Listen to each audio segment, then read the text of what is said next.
Buenos días, muchachos. Vamos a comenzar con la clase ya que pasaron nuestros minutitos iniciales. Tengo seleccionado algunos videos, los fui mencionando por minutos porque algunos estaban un poquito más largos, ¿ya? Y otros los voy a explicar yo porque tenían algunos errores de lenguaje o de aplicación de la técnica, ¿ya? Por ejemplo, me encontré por ahí con algunas flexiones laterales de la pierna, ¿ya? Que en este caso, ¿cierto? Sería un lenguaje que nosotros no ocupamos porque hablando de una flexión lateral sería una abducción, ¿ya? Y tendríamos que hablar de la articulación, que tendría que ser la articulación de rodilla o del tobillo, que son los segmentos más cercanos a la pierna, por ejemplo, ¿ya? Pero hay otros que están muy buenos, muy correctos, y como les comenté a los compañeros de la otra sección, que también están invitados el día de hoy, por si quieren participar en la clase, ¿cierto? Para que podamos, ¿cierto? Ver y por supuesto siempre a través de la crítica constructiva, tratar de corregir algunos detalles de los videos que quedaron. Y por supuesto, como me gustaron todos los videos en su totalidad, ¿cierto? Vamos a ver que hay algunos que están mejores que otros y vamos a regalar nuestras primeras, ¿cierto? Nuestros primeros beneficios, que van a ser puntajes para nuestra primera prueba. Porque creo que fue un desafío bastante importante, fue sin nota y de igual manera la mayoría de ustedes lo hicieron y lo hicieron muy bien, ¿ya? Comenzamos entonces con la clase del día de hoy. Yo voy a estar compartiendo mi diapositiva, luego me voy a ir saliendo y metiendo en algunos videos, ya que fue imposible poder subirlos a la PPT para que luego pudiera, ¿cierto?, estar dentro de la plataforma, ya porque se caía al estar tan pesada. Comenzamos entonces. Bueno, las capacidades físicas, como el ramo se llama, han sido determinadas muchas veces solo desde el ámbito deportivo. Vamos a ver que muchas de sus definiciones tienen que ver con el rendimiento y, por supuesto, con el entrenamiento de estas cualidades para no alcanzar rápidamente la fatiga. Pero desde el ámbito kinesiológico, nosotros les vamos a dar una vuelta completa con respecto a la rehabilitación y no solamente el entrenamiento previo a algún tipo de alteración o enfermedad. Evaluación de las capacidades físicas, como pueden ver aquí, aparecen algunas de sus fotografías. Dijimos entonces que dentro de los estudios que podemos buscar de evaluaciones de las capacidades físicas, vamos a encontrar un sinfín de estudios deportivos, porque la mayoría de ellos se menciona, por ejemplo, que se refiere a la suma de características físicas y de personalidad que influyen en el rendimiento. También habla de que, cierto, justamente el entrenamiento de estos retardan la aparición de la fatiga, como ya lo habíamos comentado. Pero finalmente la OMS amplió este concepto y nos entrega, ¿cierto?, una visión más general, donde dice que todas estas cualidades se encargan del bienestar integral. ¿Qué quiere decir esto? El bienestar corporal, que es el físico, el mental, pero por supuesto también el social, el de la relación entre la comunidad. También vamos a tener que destacar que, por supuesto, todo este reconocimiento de las cualidades básicas de nuestros sistemas nos permite organizar el trabajo o las acciones que nos permiten tener un mayor rendimiento, activamente, y ojo, para las personas que ya tienen una patología, alcanzar su rendimiento funcional, que quizás quiere decir que no sea el mejor, que no sea cierto el alcanzado previo a la lesión, pero sí el mejor dentro de sus posibilidades y de las características de su patología. Normalmente vamos a hablar dentro del planteamiento de algunos objetivos más adelante de la eficiencia versus la efectividad del resultado. Uno de ellos tiene que ver con la ejecución perfecta de la técnica que estamos solicitando y otro con, cierto, quizás diferentes caminos para alcanzar el mismo resultado, independiente de, cierto, el proceso que tuvo que seguir para alcanzarlo. Nos vamos directamente al examen neurológico y vamos a destacar que esta es la herramienta diagnóstica más importante dentro de la neurociencia, ya que, a pesar de todo el avance científico que existe a nivel mundial, ninguno de los exámenes, ya sea sanguíneos, ya sea imagenológicos, ya e incluso celulares, han dado tanta información general, ¿cierto?, de la función de todos los sistemas organizados entre sí, como el examen neurológico. Como dice la diapositiva, no existe ningún método que supere la cantidad de información que se puede obtener a través de un adecuado, ojo y lo destaco, adecuado examen clínico neurológico. ¿Para qué lo usa el kinesiólogo? Bueno, justamente para poder y lograr diferenciar si la lesión es periférica o central. También, si nos vamos específicamente a las ramas del sistema nervioso, vamos a poder determinar qué estructura anatómica específica es la dañada. Y eso se refiere al segundo cuadro, cuando habla de topografía específica de la lesión. Y finalmente también, cuando ya hemos avanzado un poco más en los años de la carrera, vamos a ver qué nos permite planificar nuestros objetivos de tratamiento. Específicamente con el resultado de las pruebas de este examen, vamos a poder construir objetivos específicos, de los cuales después van a nacer los objetivos operacionales. Aquellos objetivos que por supuesto se encargan de entregar la técnica que el kinesiólogo va a entregar al paciente como procedimiento para tratar este tipo de alteración. Dentro de las primeras clases, nosotros estuvimos, ¿cierto?, realizando un recordatorio de algunas estructuras que ustedes ya conocen del sistema nervioso. Y por supuesto, vimos que existían diferentes ramificaciones. En el día de hoy, la mayoría de las estructuras que vamos a revisar se originan en el sistema nervioso central. Por ende, no hay que olvidar que todas aquellas estructuras que están en el sistema nervioso central son aquellas que están dentro del cráneo, rodeadas por hueso, por líquido cefalorraquídeo o por meninges, que eso es justamente lo que iba a adelantar. Y también nos vamos a dar cuenta que todo aquello que está por fuera de estas tres estructuras que acabamos de mencionar son consideradas del sistema nervioso periférico. Como ustedes bien saben, ¿cierto? En nuestras primeras semanas, en la etapa del periodo crítico del desarrollo del sistema nervioso, embriológicamente hablando, hablamos de algunas divisiones de vesículas hasta llegar a las subdivisiones más maduras, desde donde van a emerger todas las estructuras que vamos a revisar y vamos a relacionar con cada una de nuestras evaluaciones. Por ejemplo, desde el telencéfalo, los hemisferios cerebrales, los ventrículos laterales y la corteza límbica. Obviamente, las áreas de la corteza de cada una de ellas, como podemos recordar quizás al área motora primaria, a la sensitiva primaria, a la visual, auditiva, olfativa, gustativa de el ámbito primario y el de asociación. Y por supuesto el lóbulo frontal que contiene nuestras emociones frente a la recepción de algún estímulo externo y a la respuesta de nuestras cortezas. ¿Ya? Después, el diencéfalo, que tiene en su interior algunos centros regulatorios importantísimos del ámbito involuntario.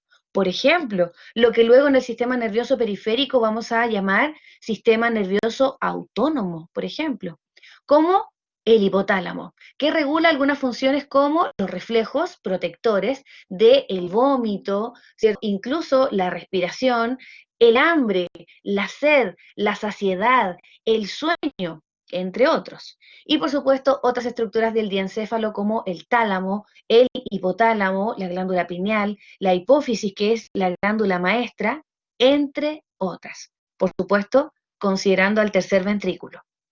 En el mielencéfalo y metencéfalo nos vamos a encontrar a todas aquellas estructuras que están por debajo del diencéfalo.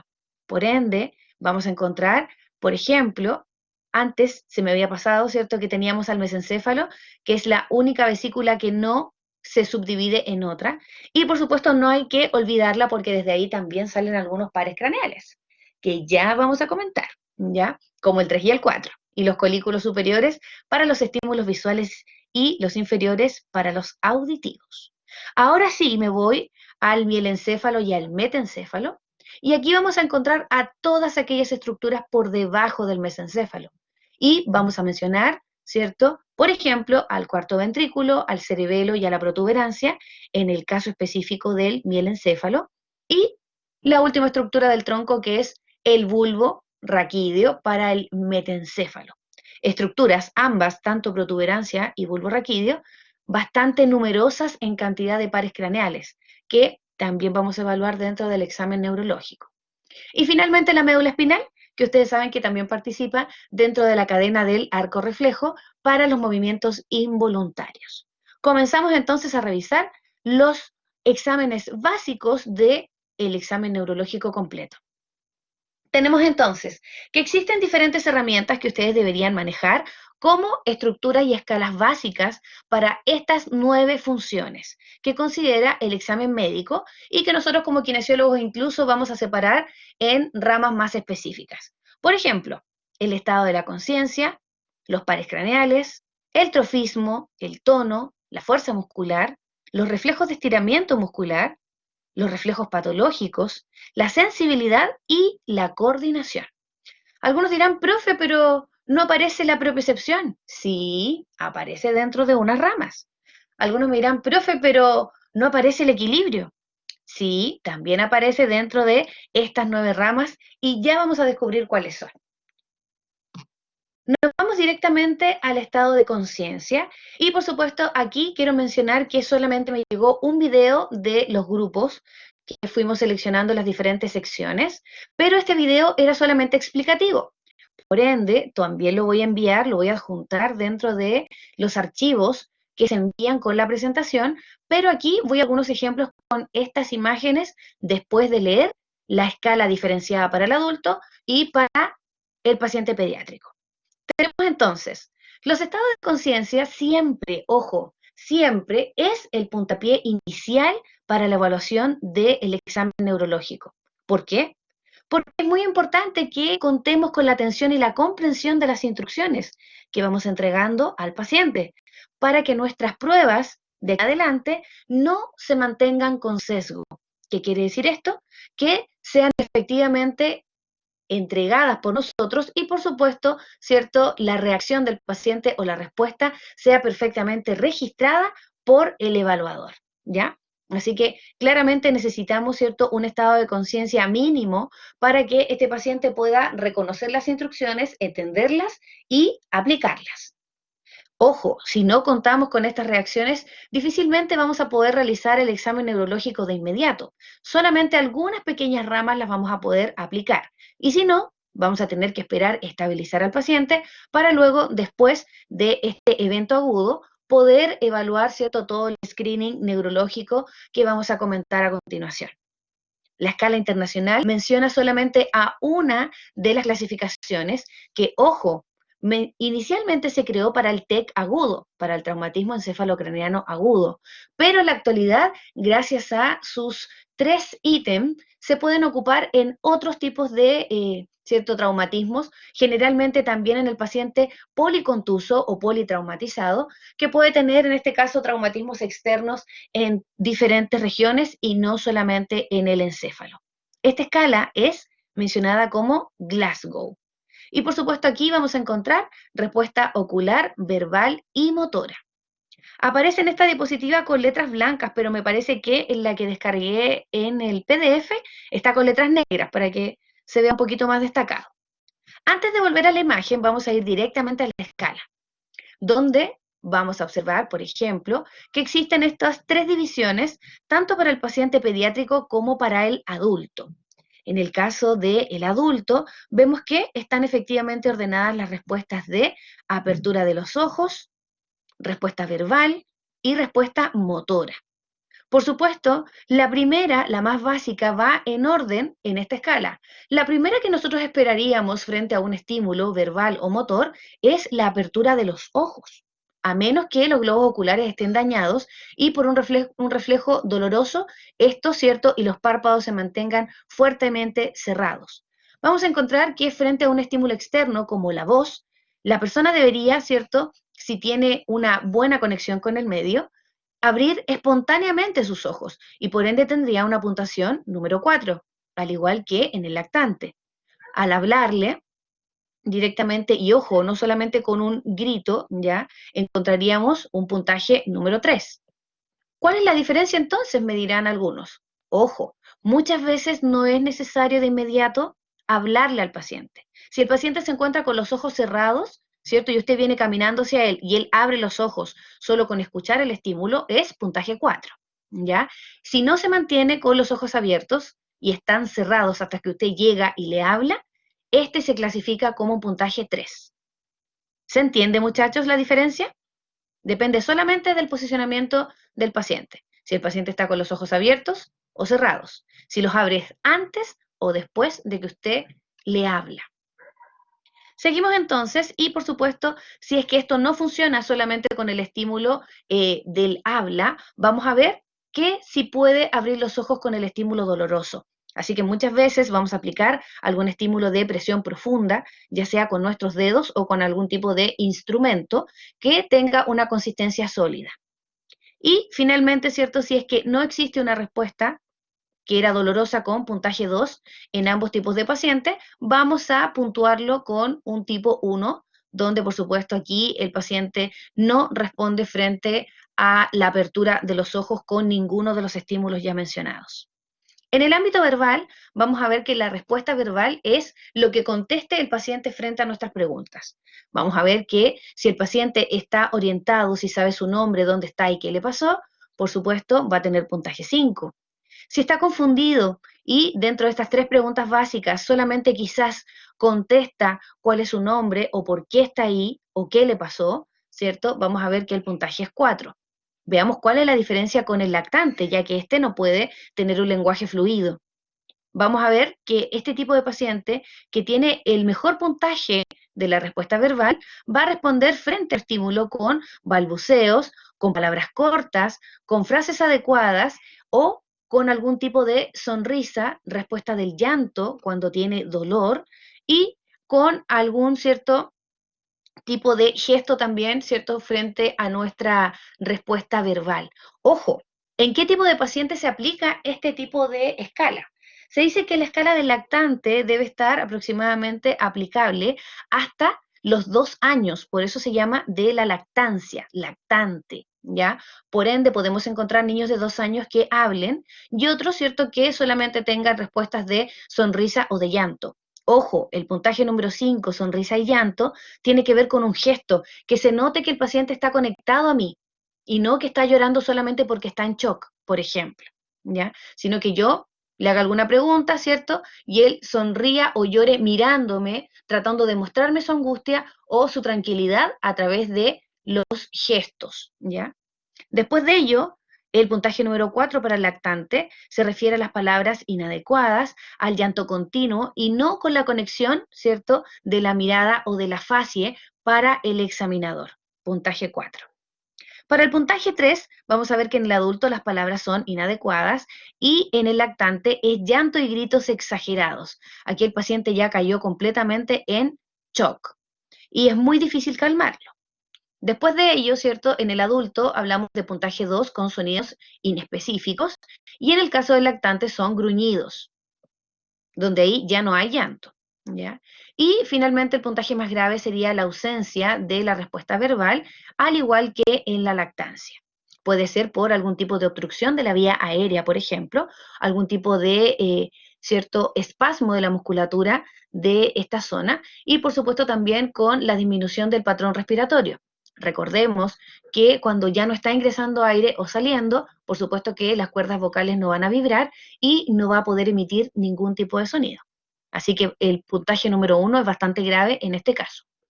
En el ámbito motor, nos vamos a dar cuenta que las respuestas son movimiento, obedece, ¿cierto?, a ciertas instrucciones que nosotros vamos a aplicar.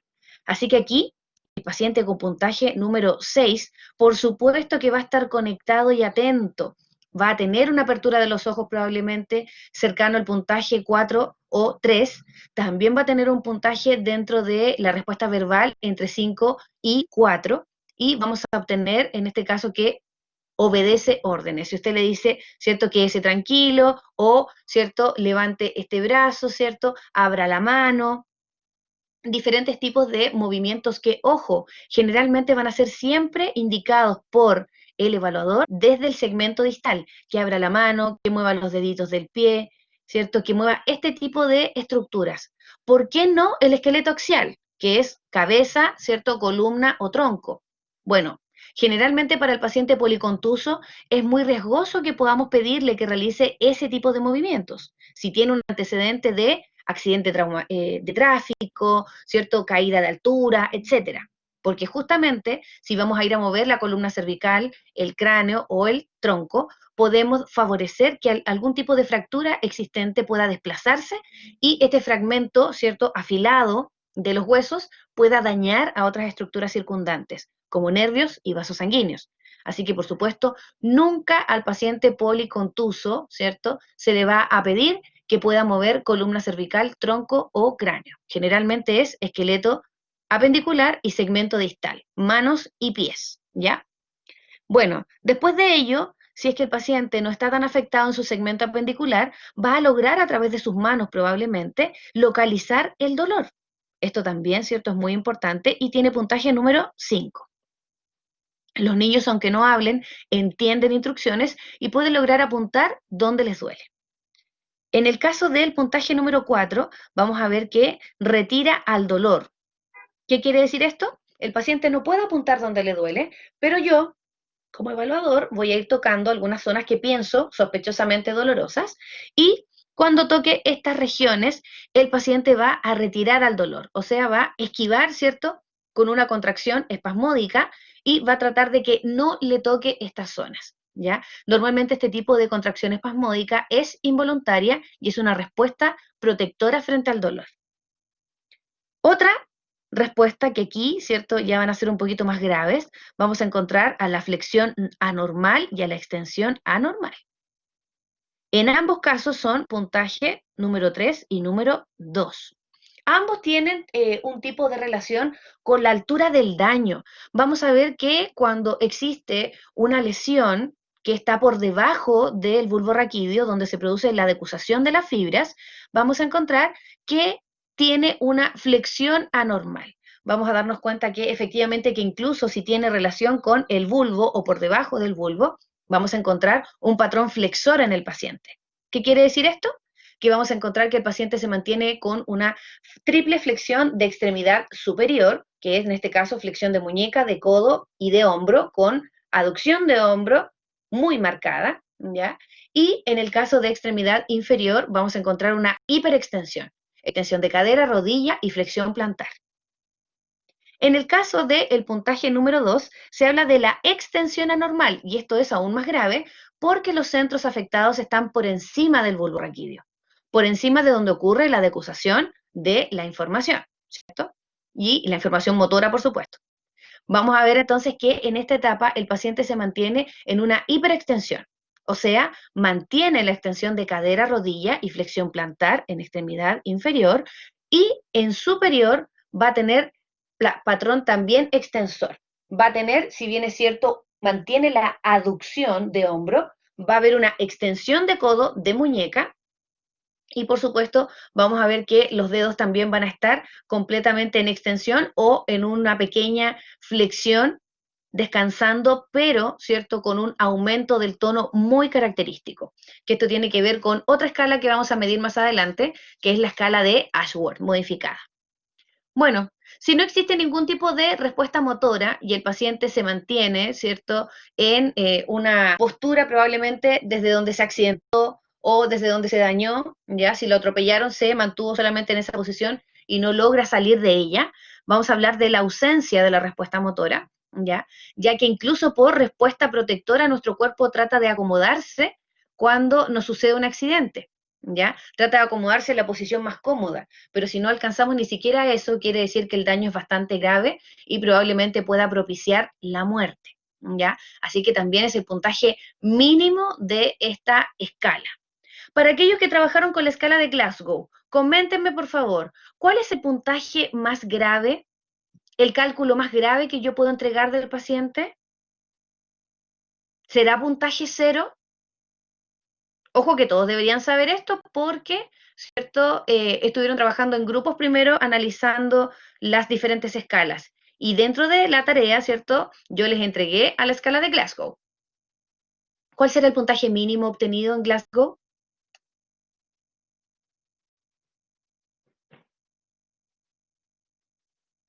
¿Cuál será? ¿Será 0? 15 se dice, ¿cierto? Que sería el paciente que está con todas sus condiciones perfectamente, ¿cierto? En tanto la respuesta de la apertura ocular, motora y verbal. Pero ¿cuál será el puntaje mínimo? Pregunta de prueba, ¿ya? Lo vamos a dejar entonces porque también lo mencioné en uno de nuestros laboratorios. Entonces, muchachos, necesito que ustedes me comenten cuál, Perdón, lo voy a hacer al revés, mejor para que sea más fácil.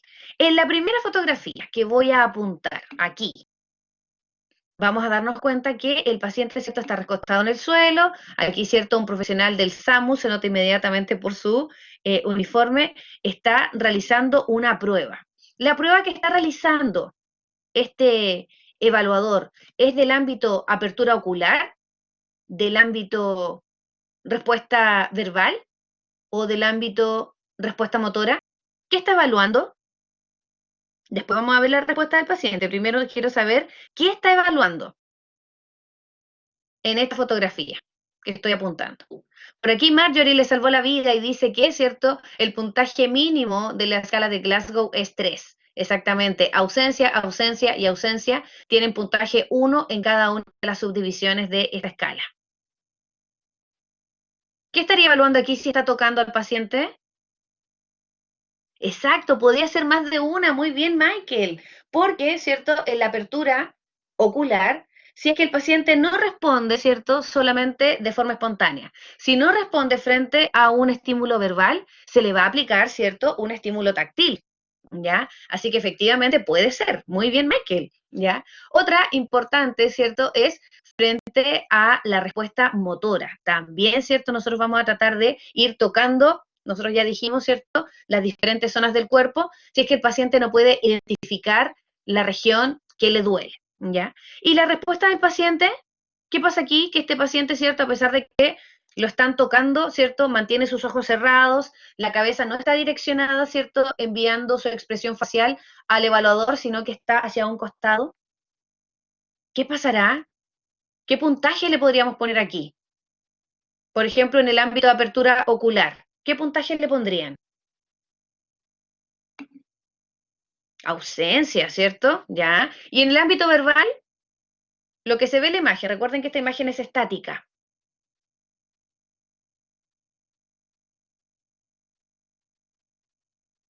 ¿Qué puntaje le pondrían? No importa si nos demoramos. Si no alcanzamos a ver todas las alas, yo voy a grabar esta clase por fuera y de igual manera se las voy a enviar grabada, pero necesito que piensen. Desde el ámbito verbal, ¿qué puntaje le pondrían? También uno, ¿ya? Y desde el ámbito motor,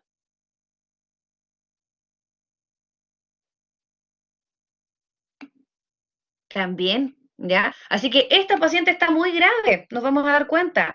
Y, por supuesto, en la segunda imagen ocurre exactamente lo mismo, ¿ya? Así que a pesar de que estas imágenes son muy comunes en Internet, si usted busca, ¿cierto?, escala de Glasgow, van a aparecer generalmente, ¿cierto?, aquellas respuestas que son las más graves. Si el paciente estuviera conectando, aunque sea la mirada, ya tendría un puntaje más alto. Muy bien, muchachos. Seguimos entonces y nos vamos a ir directamente a la evaluación de los pares craneales. Aquí, ¿cierto? Nosotros sabemos que el nacimiento de los pares craneales da a nivel del sistema nervioso central, pero luego estos viajan y salen del sistema nervioso central para, ¿cierto?, ir a inervar a algunas regiones lejanas de esta estructura, ya sea de encéfalo o de columna, ya que pertenecen al sistema nervioso central. Pero ojo, hay que tener muy en cuenta que existe una excepción. Hay uno de los nervios que, ¿cierto?, salen muy poco. Incluso se dice que no salen del sistema nervioso central. Y los quiero mencionar porque son los dos sensitivos, que es el primero y el segundo. ¿Ya? El olfatorio, que queda dentro de la lámina cribiforme del etmoides, pertenece o se mantiene siempre dentro del cráneo. Por ende, nunca tiene contacto con el sistema nervioso periférico. Mm. A los masosaxones, ¿cierto? Que puedan llegar hasta la zona de la nariz, ¿ya? Ustedes saben, ¿cierto? La mucosa pituitaria, ¿ya? Y después nos vamos a encontrar con el nervio óptico, que también hace su decusación del quiasma óptico a nivel de la zona del diencéfalo, y que por supuesto, ¿cierto? Se posiciona en la región del globo ocular, o la retroposición del globo ocular, en la zona posterior, y por supuesto nunca sale del sistema nervioso central. Así que, ¿hay una excepción? Sí, hay una excepción, ¿ya? Así que aquí le vamos a subrayar.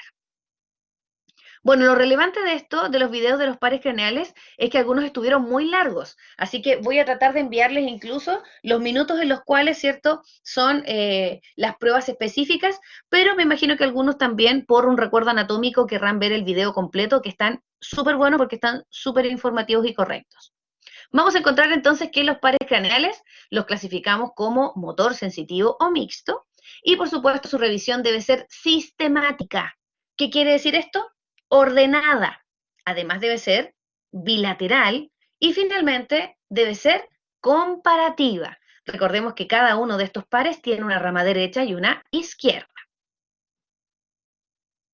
Me imagino que cuando sacaron la información para esto, ¿cierto? Se fijaron en la imagen de Netter, donde aquí aparecen, y quiero recordar, que el primero y el segundo son completamente sensitivos y que se encuentran dentro del sistema nervioso central. Y por supuesto, todos los demás salen de este, ¿cierto? Siendo los primeros 6, ¿cierto? Considerando al 3, oculomotor interno o común, 4, troclearo patético, y el abducen, que es el 6, ¿ya? Ojo, todos ellos motores. Ya vamos a ver cuáles son los músculos específicos que cada uno de ellos comanda. Después se encuentra el número 5, que es el trigémino, y es mixto. Como pueden observar, se encarga de la musculatura de la masticación, massetero y temporal principalmente, ¿cierto? Y también vamos a encontrar la rama sensitiva en sus 3 divisiones, oftálmica, maxilar y mandibular. También, ojo, ¿cierto? Tiene sensibilidad en los senos paranasales, o sea que cuando usted tiene sinusitis y le duele las zonas de la región frontal o de las mejillas, este también es transmitido a través del nervio trigémino. O cuando le duele alguna pieza dental, eso también es del nervio trigémino. ¿Quién de aquí no le ha dolido alguna vez una pieza dental? ¿Ya? Así que claramente debemos tener claro cuáles son los nervios que envían la señal sensitiva. Desde el ámbito del 7 en adelante vamos a encontrar al nervio facial, que también tiene, ¿cierto?, una clasificación mixta. La parte motora son los gestos, la musculatura de la cara, y por supuesto ya vamos a ver en el video que fueron muy bien evaluados. Y también vamos a encontrar que el ámbito sensitivo se encarga de un tipo de sentido, que es el sentido del gusto. Si dividiéramos la lengua en 3 segmentos, veríamos que los 2 anteriores son del nervio facial. Y el tercio que sobra, o sea, el tercio del glosofaringio. Así que muchas veces vamos a evaluar en conjunto la rama sensitiva del facial y el glosofaringio. Que por ahí un video me gustó mucho porque era cortito, bien resumido, pero evaluó los sabores en el paciente, pero no dijo que eran que estaban evaluando las 2 ramas, ¿ya? Y se pueden evaluar las 2, en la punta de la lengua facial y en la zona de la base de la lengua, ¿cierto? Cercano a la región de la úvula, al glosofaringio, ¿ok? El tercer par sensitivo de estos pares craneales es el vestíbulo coclear. Aquí vamos a encontrar que tiene 2 funciones sensitivas. Una de ellas es el equilibrio, ¿cierto? Y la otra es la audición. Ya vamos a hablar de ello. Y el par número 9, ya dijimos que era mixto. Tenemos que el tercio posterior era el sabor, ¿cierto? La parte sensitiva. Y después nos vamos a encontrar que la parte motora tiene que ver con los músculos de la deglución. Así que si por ahí en el video más adelante vemos que los chicos evaluaron la deglución del nervio vago, nos vamos a dar cuenta, ¿cierto?, que ahí participan ambos pares. Y el vago lo estamos evaluando solamente al ver que el paciente entra caminando a nuestro box, que respira tranquilamente y que no tiene algún tipo de posición antiálgica o facie dolorosa. ¿Ya? Excelente. Después de ellos, el nervio vago, que también, ¿cierto?, tiene parte sensitiva y motora.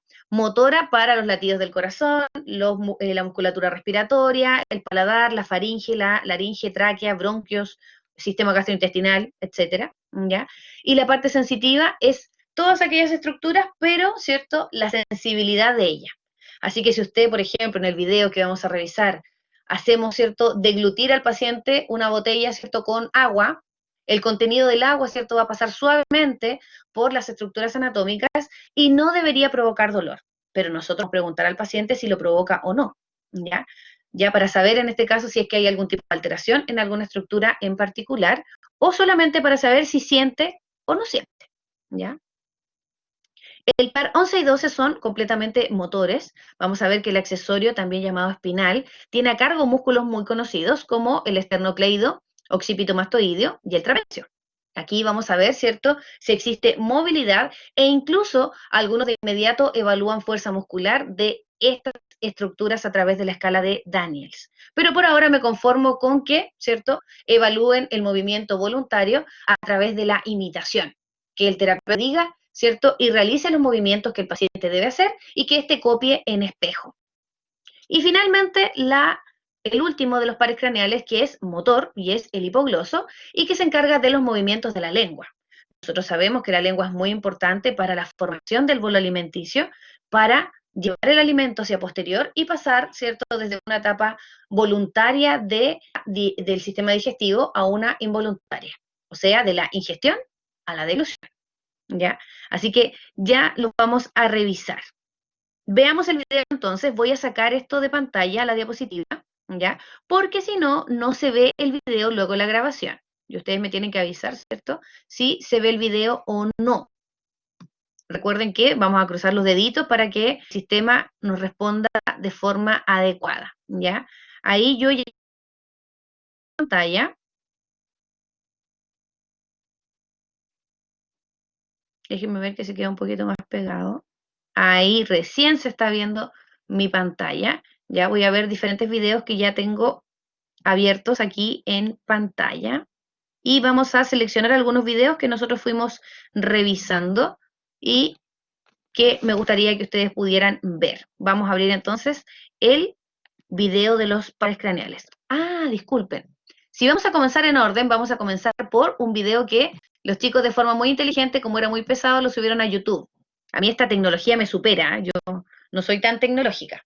Me voy a poner los audífonos justamente para evitar el sonido ambiente, que fue lo que me comentó la sección pasada, y poder ir parando el video para dar algunas, o hacer algunas preguntas al grupo, o si ustedes tienen alguna, recuerden hacerlo a través del micrófono, ¿ya? Entonces tenemos desde el par número 1 al par número 6 en el siguiente video. Mencionamos aquí entonces, y vamos a comenzar. El proceso empieza con que nuestra paciente tiene que taparse el lado derecho de su nariz. Este es el olfatorio. Alejandra.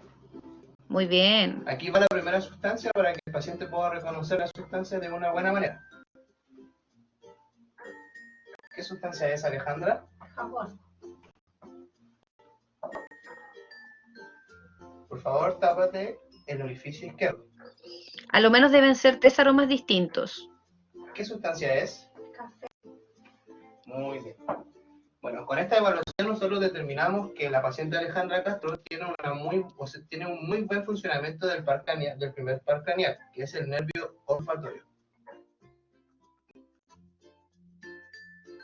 Bueno, a continuación les daré a conocer cómo, mediante una herramienta evaluativa llamada cartola de Snellen, Nervio la óptico. cual consiste en una fila con numeridades de letras del abecedario, en cual debe tener una distancia aproximadamente entre el paciente y la cartola de 1,5 metros, en donde el paciente debe leer de forma continua la letra hasta que cometa un error. Bueno, les daré a conocer la escala de Snellen. Y la imprimieron los chicos, súper bien. Y en tamaño real. La cual se evalúa la agudez visual y el campo visual del paciente. Y por otro lado, tenemos una cartola en base a diferentes tipos de colores, la cual pueden examinar el campo visual por confrontación del paciente, en donde el paciente, tanto como evaluador, se podrán tapar el ojo con una mano de esta manera y así poder ver la nariz del otro, en donde vamos a poder mover un objeto desde la periferia, donde no la pueda ver el paciente, a ambos lados del campo de visual del paciente, a ambos ojos, y en donde el paciente, si logra detectar el objeto, es que el paciente tiene su vista normal. Ya, vamos a estar en el paciente y Par vamos a hacer número que mire 3. en un punto de de la linterna, en este caso el lápiz linterna, y que su punto fijo va a ser la nariz, ¿ya? Le vamos a decir que guíe con su mirada el movimiento del lápiz, ¿ya? Le vamos a hacer que mire ahí, que mire. Pregunta, a ver si me están escuchando y viendo correctamente. Recuerden responder a través del micrófono. ¿Cuáles son los músculos que inerva el par número 3, oculomotor común o interno?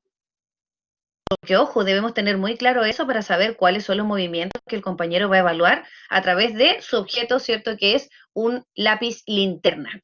Primero saber, ¿me escuchan bien? ¿Y se ve el video bien?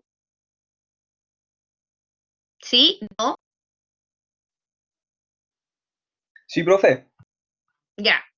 Bueno, les quiero comentar entonces que los músculos que inerva el par número 3, para que no nos demoremos tanto, son el ciliar, el esfínter de la pupila, por ejemplo, y otros músculos externos del ojo, como el recto superior, el recto inferior, el recto medio y el oblicuo inferior.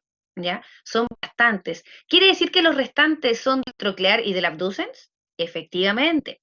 Vamos a ver que el troclear en este caso tiene al oblicuo superior, ya que el inferior era del tercero. Y el abducen tiene al recto lateral, ya que el medial también era del tercero. Sigamos viendo el video entonces. Para allá, que mire para allá, y que mire para el otro lado, ¿ya? Para la siguiente evaluación vamos a necesitar el mismo lápiz. Ojo, si el compañero hizo que el paciente mirara hacia los lados, es justamente porque necesitamos mirar hacia los lados para que un globo ocular vaya hacia medial, mientras que el otro va hacia lateral, ¿ya? Así que ahí se están evaluando las dos tipos de, cierto, inervaciones, tanto abducen como oculomotor común. Y vamos a tomar los párpados, vamos a hacer que mire hacia abajo y que siga el movimiento. Ahí se observa mucho mejor la prueba, ¿Ya? Para allá. con esa técnica de los párpados. Más cuando son adultos mayores, chiquillos, ya que el párpado está un poquito más caído o descendido. Y la última necesitamos una pieza oscura, que más o menos que tenga, no tan oscura, que tenga poca luz. Y vamos a ver la miosis y la midriasis, ¿ya? Aclarando que la miosis es la contracción de la pupila y la midriasis es la dilatación de la pupila. Vamos a poner al paciente así y que mire un punto fijo, y vamos a colocar y vamos a ver su ojo. Fíjense que él no está apuntando al ojo directamente, está apuntando a la mano. Vamos a hacer que mire a un punto fijo, a un lado lejano, con ambos ojos. Y vamos a ver. Pero lo hizo súper bien. La idea es que no apunte al ojo porque si no puede ser doloroso para el paciente. La miosis. Y con eso estaríamos listos. Perfecto. Nos vamos a ir directamente entonces al par número. Hola, ¿cómo están? Mi 4. nombre es Javiera González, soy kinesióloga en formación. Yo hoy les voy a hablar un poco de lo que trata el cuarto par llamada Natalie Díaz. Ahora pediremos que observe el lápiz mientras va bajando, va hacia arriba y hacia el centro. Repetimos nuevamente, mientras el lápiz baja, sube y hacia el centro, hacia la punta de su nariz. Al realizar la prueba nos podemos percatar que ya no presenta ninguna anomalía hacia el cuarto par craneal. El reflejo córneo estirado, que es la oftálmica, la maxilar y la mandibular. Trigémino. Luego, para evaluar el reflejo córneo, estiraremos un trozo de algodón de manera que quede en punta para evaluar la córnea. Después, con el cotón le pedimos al paciente que cierre los ojos y indique dónde lo están tocando, notándole si este estímulo se siente en ambos lados. Examinar la sensación de frío que generalmente se hace con el diapasón. Luego la función motora se realiza con los músculos de la masticación, donde resistirá el esfuerzo, abrirá y cerrará la mandíbula. Puede apretar los músculos de la mandíbula, que sería el massetero y el temporal, para sentir masa y fuerza. Por último, miraremos el reflejo del massetero. Es un indicador de difusión motora superior que afecta al nervio trigémino.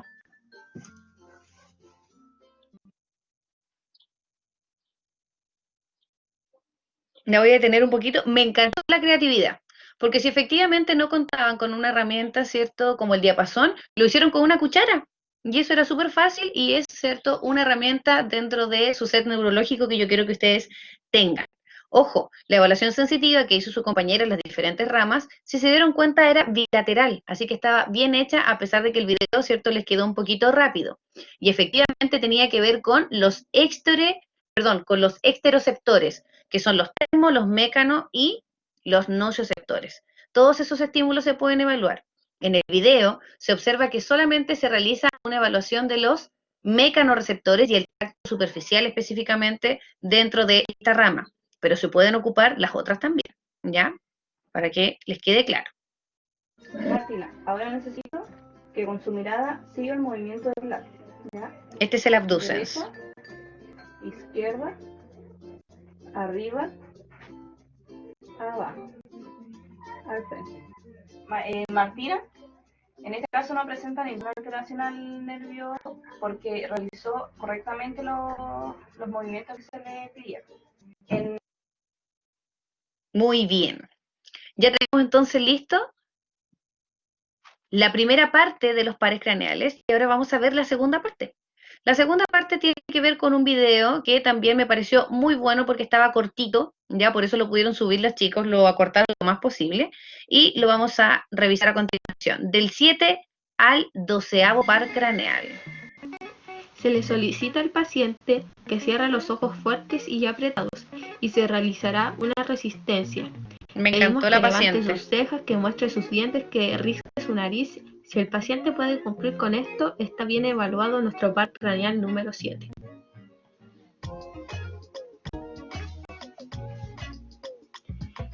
Para evaluar el equilibrio del paciente, este debe estar en bipedestación.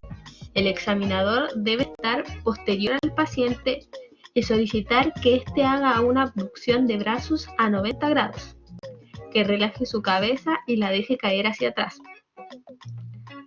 Debemos estar alerta por si el paciente no puede mantener el equilibrio. Si éste pierde el equilibrio, puede que el problema sea de origen cerebeloso.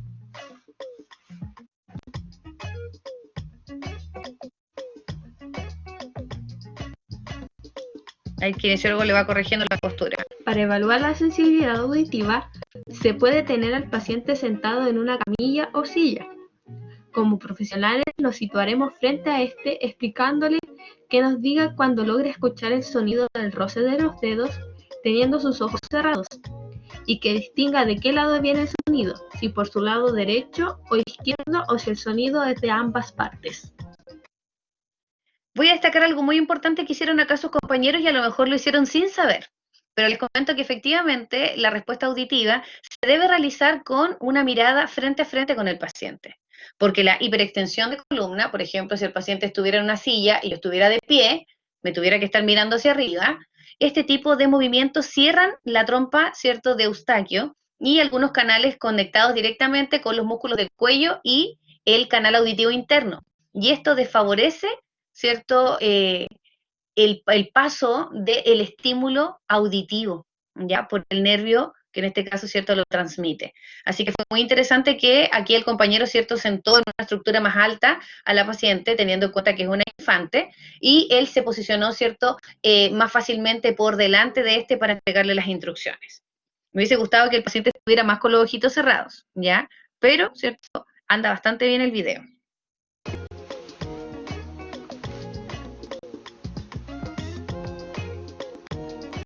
Sensibilidad gustativa del tercio posterior de la lengua. Acá se valorarán 4 sabores: dulce, salado, amargo y ácido. Para esto se requiere de 4 carteles con los respectivos sabores para que el paciente pueda identificarlos sin hablar. El examinador, con un hisopo impregnado de alguna de las soluciones, estimula la parte posterior de la lengua para que el paciente perciba y levante el cartel correspondiente. Ojo, ya dijimos, ¿cierto?, que esta misma prueba puede ser, ¿cierto?, realizada para la parte sensitiva del nervio facial, que sería exactamente la misma, los mismos instrumentos, pero en la punta de la lengua. Para esto se utilizó un limón, café, sal y azúcar. Debido a que se complicó que la sal, azúcar y café se adheriera al hisopo, se le aplicó un poquito de agua.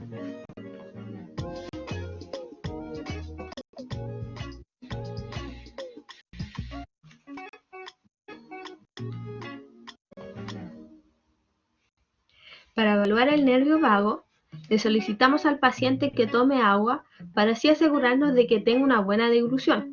Ojo, ahí el paciente ya al entrar caminando, con un paso tranquilo, con una fascia también bastante tranquila, sin dolor, sin una posición antiálgica, ya sabemos que el nervio vago, desde la parte motora y sensitiva, está funcionando correctamente. ¿Ya? Así que la prueba que vamos a revisar a continuación no solamente encierra el nervio vago, sino también, ¿cierto?, a otras estructuras de la deglución, como por ejemplo la parte motora del nervio glosofaríngeo.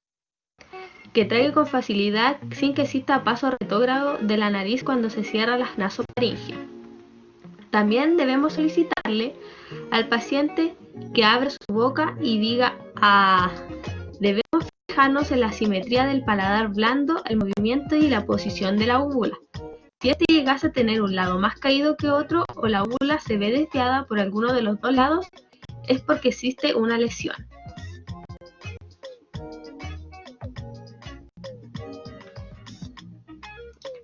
Para evaluar el nervio accesorio o espinal, se le pide al paciente que eleve los hombros mientras el examinador ejerce una resistencia.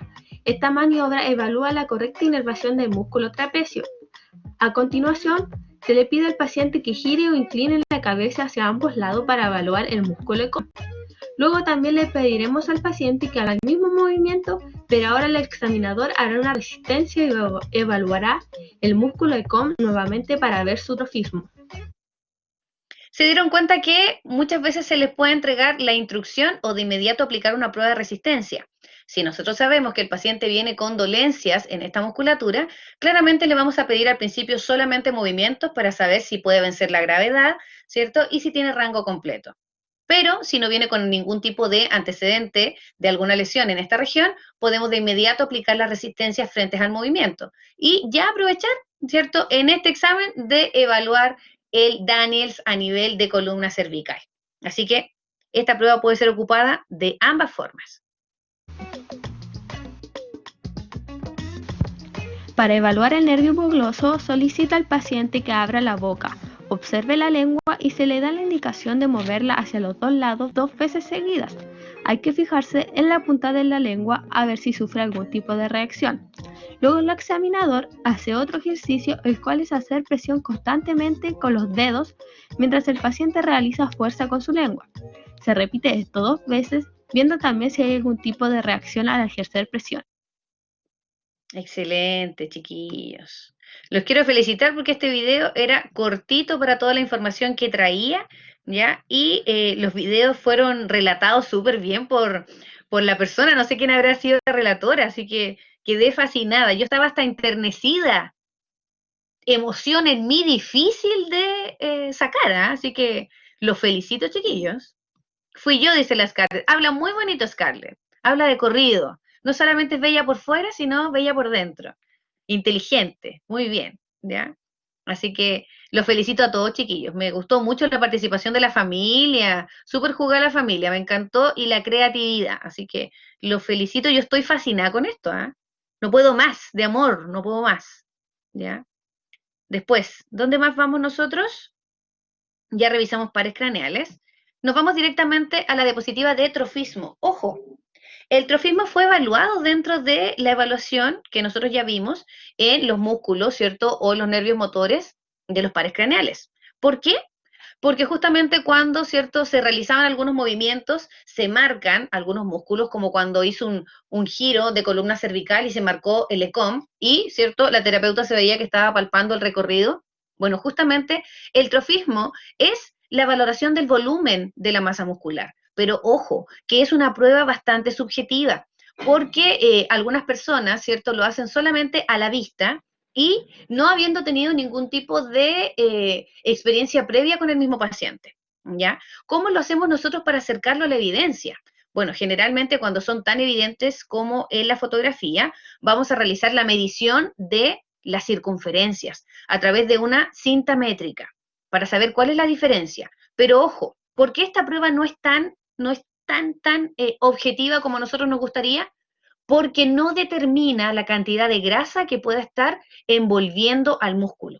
Así que, por supuesto que aquí necesita un estudio más profundo y que tiene que ver con el ámbito antropométrico. Ahí sí me salió. Y esto lo vamos a revisar dentro de las evaluaciones de las capacidades físicas, pero del ámbito musculoesquelético, ¿ya? Por eso no se la pedí a ninguno y solamente le vamos a dar, ¿cierto?, una pincelada en examen neurológico.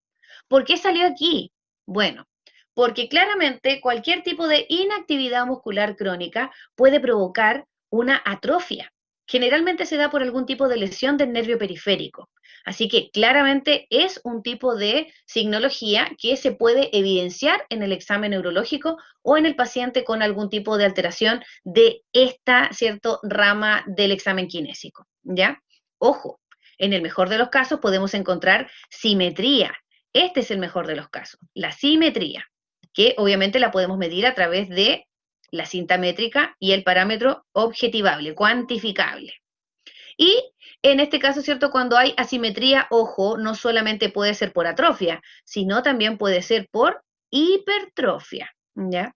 Dentro de los videos que yo seleccioné, la fotografía que está debajo, ¿cierto? Aparece, ¿cierto? En otra técnica, pero también, ¿cierto? Se está mostrando y se está palpando la calidad muscular y el trofismo, que es el volumen. Uno de los músculos súper fáciles de palpar es el trapecio. Así que justamente por ser tan superficial quise poner esta fotografía. Por supuesto, al ser un cuerpo desnudo de un menor de edad, ¿cierto? Se prefiere las fotos donde no se ve la cara, ¿ya? Al igual que la que tengo arriba, donde también se cubren los órganos sexuales o las regiones, ¿cierto?, pélvicas. Bueno, otra de las escalas que esta la voy a mostrar yo es la del tono muscular. El tono muscular se refiere, como ustedes ya saben desde primer año, a la contracción mínima que deben tener los músculos para mantener una postura, independiente cuál de ellas sea. Lo relevante de esto es que el aumento del tono muscular se le llama hipertonía, pero hay una diferencia, ojo, entre la hipertonía y la espasticidad. ¿Cuál será la diferencia entre una hipertonía y una espasticidad?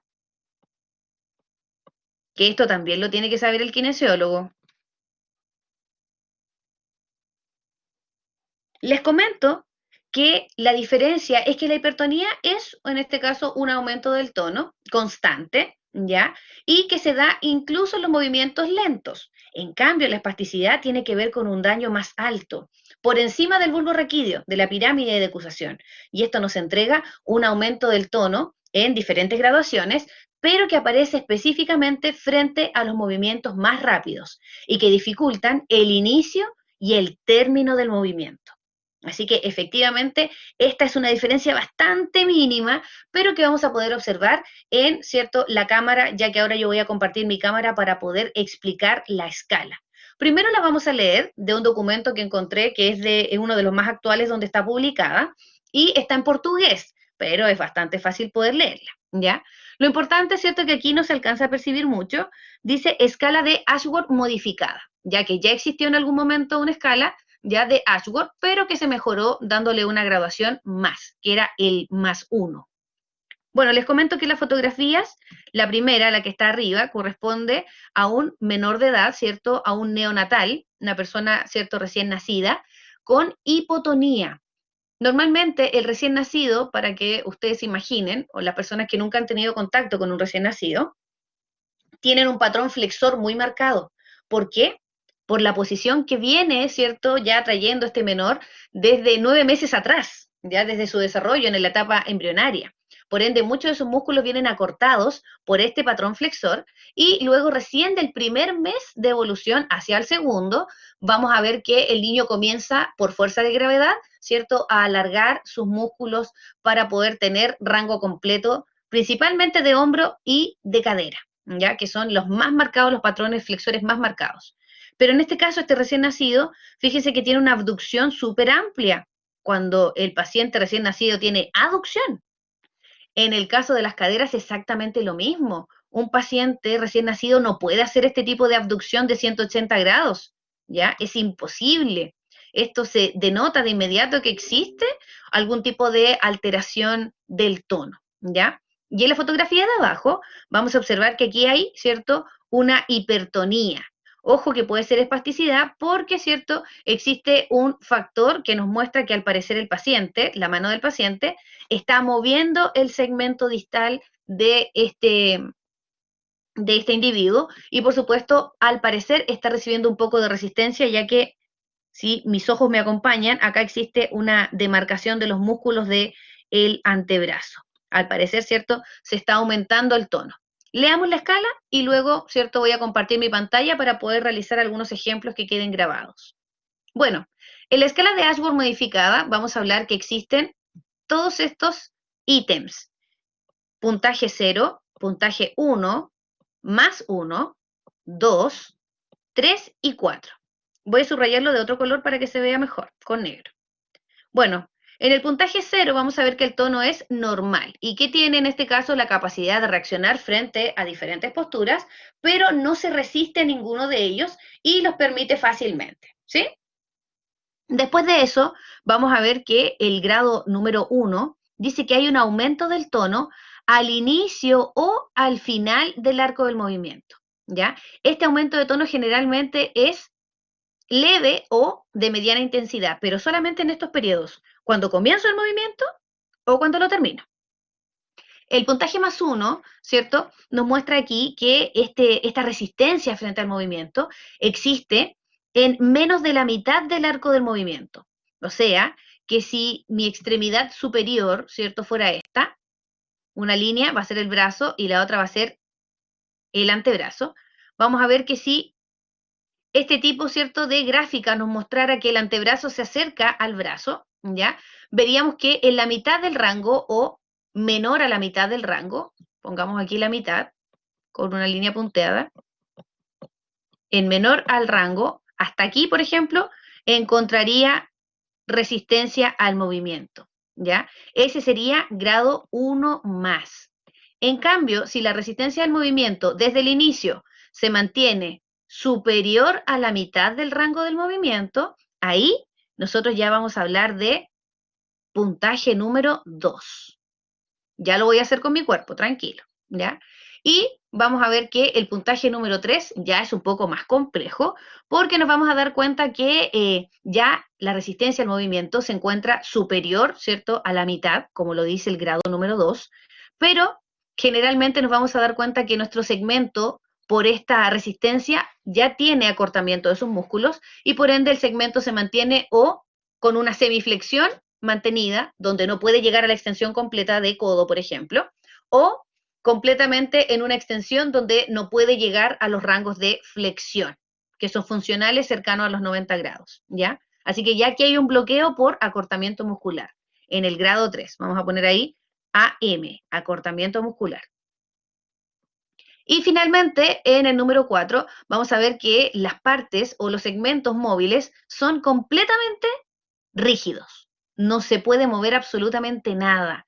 Generalmente este paciente es muy característico, es el más severo y necesita algún tipo de intervención, no solamente a nivel de el terapeuta en rehabilitación, sino también algún tipo de operación, como una tenotomía o la inyección de algunos medicamentos como la toxina botulínica, también llamada Botox, ¿ya? Que es un tipo de medicamento que vamos a comentar específicamente en el tercer año cuando veamos patologías del sistema nervioso en semiología, ¿ya? Yo ahora voy a dejar nuevamente de compartir la diapositiva porque voy a compartir video, ¿ya? Ahí ustedes van a ver mi segmento, ojalá se vea solo mi segmento, ¿cierto?, desde cerca para que puedan entender la explicación. ¿Dónde se aplica generalmente la escala del Ashworth? Bueno, nuevamente en esqueleto apendicular, ya sea en los flexores de codo y de hombro, y también puede ser en los flexores de rodilla, ¿ya? Flexo extensores de rodilla, flexo extensores de codo, generalmente. Vamos a compartir cámara.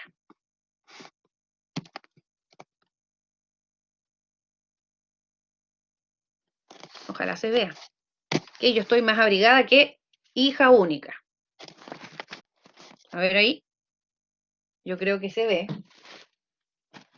Me encima que estoy tapadísima, se me va a ir la taza de café, todo lo que tengo acá en la mesa. Pero bueno.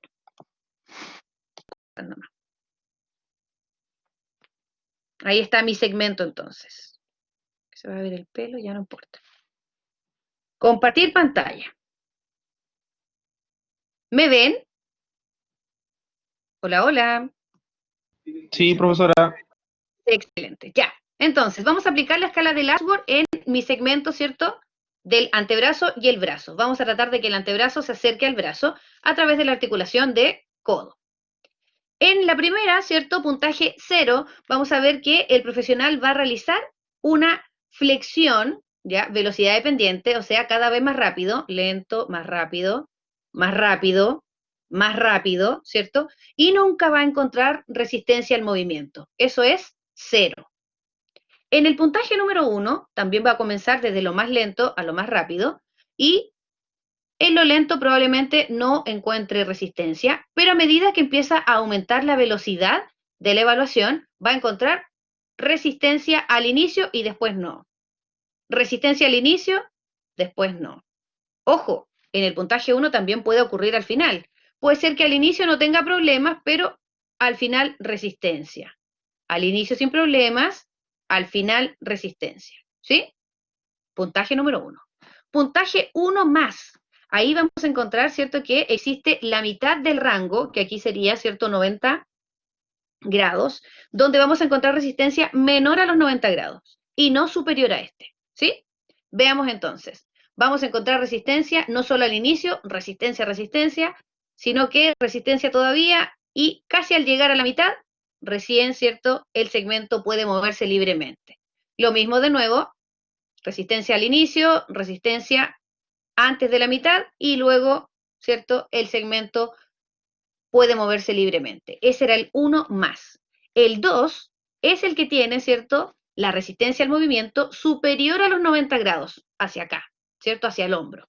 Vamos a encontrar entonces que hay resistencia al inicio, resistencia antes de la mitad, resistencia a la mitad y pasado la mitad del rango del movimiento, ¿sí? Nuevamente, resistencia al inicio, resistencia antes de la mitad y resistencia al movimiento después, incluso, ¿cierto?, de la mitad, ¿sí? Pues ese fue el puntaje número 2. El puntaje número 3 es distinto, porque aquí nos vamos a encontrar que probablemente el segmento, ¿cierto?, tenga ya un acortamiento muscular. Vamos a encontrar que quizás, y es lo más común, que en el paciente espástico el patrón flexor sea el predominante en extremidad superior. Y vamos a encontrar que cuando queremos partir el movimiento desde cero, no podemos llegar a la extensión, ¿ya? Porque está ahí acortado, ¿ya?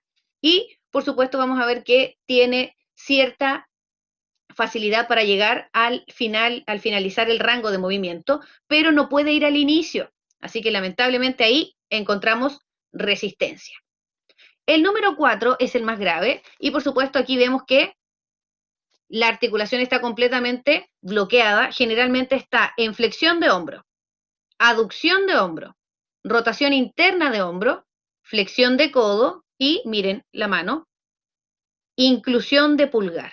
Ahí está completamente incluido el pulgar con una flexión de muñeca, ahí la quiero mostrar, y con una rotación interna. Ese es el patrón flexor característico en el paciente espástico. Inclusión del dedo, flexión de los dedos, flexión de muñeca, rotación interna, aducción y flexión de hombro.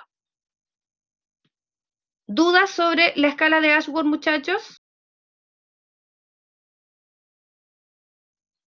¿Dudas sobre la escala de Ashworth? Ahí dejé de compartir pantalla.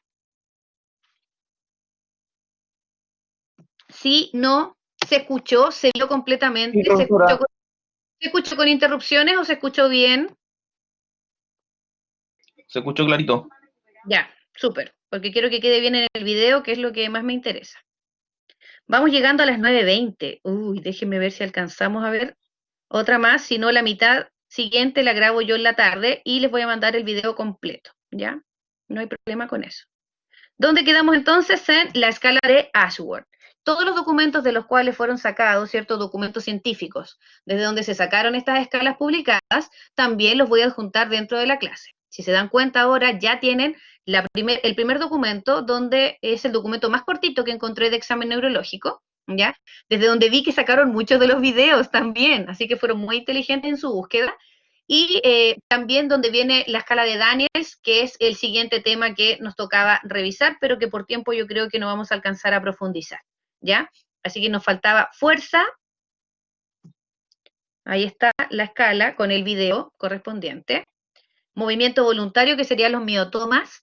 Aquí vamos a tratar de agregar otro video porque habían algunos nombres que chicos ocuparon hablando. Lo que estaban haciendo en el gesto estaba muy correcto, pero lo que estaban diciendo estaba en un lenguaje a veces muy antiguo, ¿ya? Principalmente en esta parte, en la fotografía de abajo, ¿ya? Así que después lo vamos a corregir y vamos a comentar de igual manera, ¿ya? Porque la idea es que vayan mejorando. Ahí está, ¿cierto?, la estratificación según raíces y movimientos. Y los reflejos osteotendinosos, que también hay un video muy bonito acá. Ahí está la escala para aquellos que no conocían, a la escala de la graduación de los reflejos. Y hay algunos reflejos patológicos que también se consideran que son los dos más comunes. Ojo, aquí vamos a quedar pendientes porque hay muchos más reflejos patológicos que vamos a revisar después. Y no en este ramo, en semiología, ¿ya? Aquí vamos a revisar solamente estos dos básicos. Y nos queda sensibilidad, que era este video el más largo, porque tiene sensibilidad de los exteroceptores. Oye, que me cuesta esa palabra. Los propioceptores y la mixta, ¿ya? Donde vienen la de los mécano, termo, varoreceptores, la esterognosia, la grafiestesia, un montón de otras, ¿cierto?, sensibilidades, incluso la propioceptor, donde aquí vamos a encontrar algunas escalas de evaluación articular y otras, ¿cierto?, dentro del equilibrio.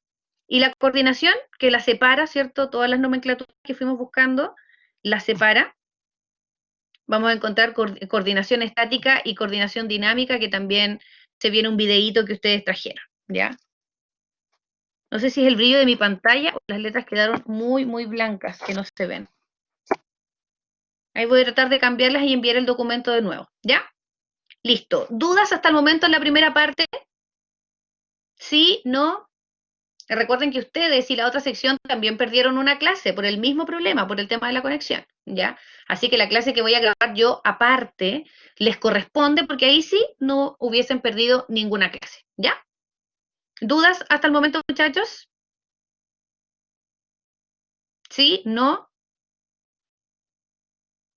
No, profe, me dice la Anita. Ya. Perfecto. Entonces, ¿cierto? Quedamos pendientes con la segunda parte. Yo creo que grabar recién hoy día a las 4:30, porque ahí terminó la jornada, ¿ya? Un abrazo, muchas gracias y de nuevo un aplauso para todos. Háganme recordar que después de la prueba, ¿cierto? Voy a ir entregando los puntajes según los videos que están muy cercanos, ¿cierto?, a la perfección, otros que están medianamente y otros que, ojo, les voy a dar puntaje igual porque hicieron el esfuerzo, quizás tuvieron algunos errores, ¿ya? Pero ahí caen también algunos que no se lo tomaron con la seriedad que corresponde. Ya hay algunas personas que se reían en los videos, ¿ya? Y que no editaron esas partes, porque yo sé que se tienen que haber equivocado varias veces y les tiene que haber dado risa, pero la idea era que editaran el, ¿ya? Así que, pero de igual manera se les va a entregar un premio por el esfuerzo. Recuerden que esta primera actividad no tiene una nota, pero futuramente en la parte de laboratorio sí viene una actividad como esta. Es por eso que la practicamos. Ah, ¿quiere decir que por eso lo hicimos? Por supuesto, por eso lo hicimos.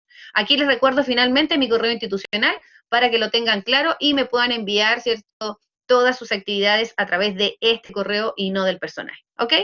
Los dejamos hasta aquí, muchachos. Un abrazo, felicitaciones y nos queda pendiente la segunda parte. Chao, chao.